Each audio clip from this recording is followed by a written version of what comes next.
Right, with all of that uncertainty and all of those very serious questions that Richard raises there, what should the average person do? We've got some news you can use right now, because where should you put your money? A lot of people wondering, and joining us now, financial expert Ty J. Young, who knows a thing or two about this. You know, I've been talking to people all week who've been saying, I'm buying stocks. You know, the fundamentals have never looked better. I suspect a bit of bravado when they tell me that.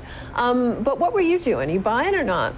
Well, let me kind of set the stage. This isn't the market of 20 years or 30 years or 40 years ago. The world has changed with globalization and technology. An event that happens in Japan or in Europe profoundly affects our investments here in the United States.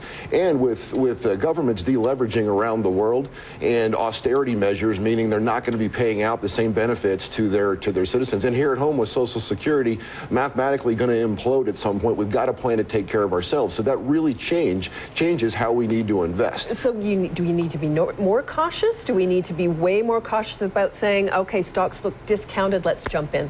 We need to be very, very cautious, and we need to make sure that we understand here that it's not how much you make, it is how much you get to keep. Very, very important. So you need to make sure that as you're planning for your retirement, you're making sure you have money to live on, that you protect your downside. If you're 55 or 60 years old, you should have at least 55 or 60% of your money protected against losses. If you want to speculate with the rest, that's okay, but at least have that baseline covered. It depends on your stomach for it too, right? I mean, if you're younger, if you can stand it, if you've got a longer time horizon, maybe you're okay, right? Well, that's exactly right. But the closer you get to that retirement age and the closer you get to that time when you start to need to draw money, the more protected your money is going to be, or needs to be.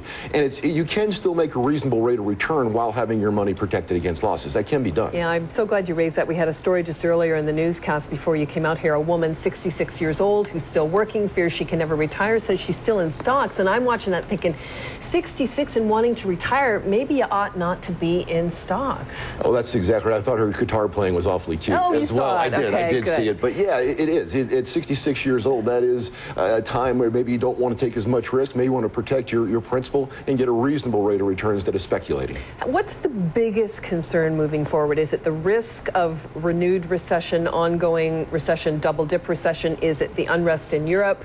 Is it all of the above? What is it? It's certainly all of the above. All the different factors, as I said to begin with. It's a global market, and different things around the world definitely affect our money. So what I would say is control what you can control. If you don't want to lose money, don't have your money in a place where you can lose it. Yeah.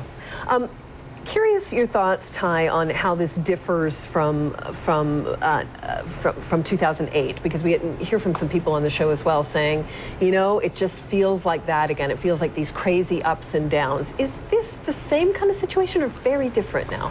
To me, it's very different. If you look at what happened with the debt ceiling increase and the deal that was made there, the market then reacted. Then we had S&P lower our rating for our debt. That was certainly a blow to the markets, but the Treasury actually got stronger as a result of that. So it doesn't look the same and it doesn't feel the same. And now more than ever, it's important to be very, very careful that you protect your principal and get a reasonable rate of return. Yeah.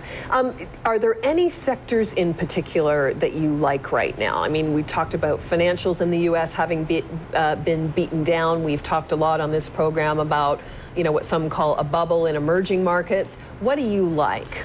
Well, if you're going to speculate, you can speculate on energy right here, consumables, consumer goods. But I tend to lean towards protecting the money. In a way that you can do that, at least domestically, is in a product, a guaranteed insurance contract called an index annuity.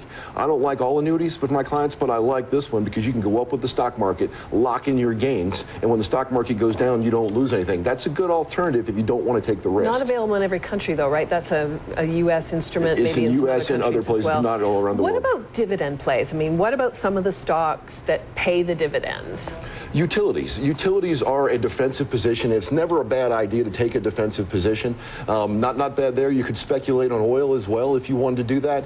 But again, at the end of the day, you've got to measure your own risk tolerance and ask yourself questions like, how much risk am I willing to take? And then a follow-up question to that would be, how much of my money am I willing to lose? Right. Almost everybody says none.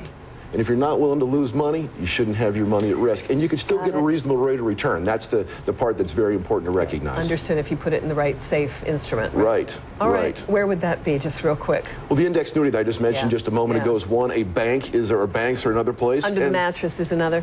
I'm not so sure under the mattress is the best place, but or a treasury. So banks, treasuries, and guaranteed insurance contracts. People rushing to treasuries at a time like this. No All doubt. right, Ty, thank you so much. Ty J. Young, thank you so much for being here. Appreciate it. Thanks for having me. Well, everyone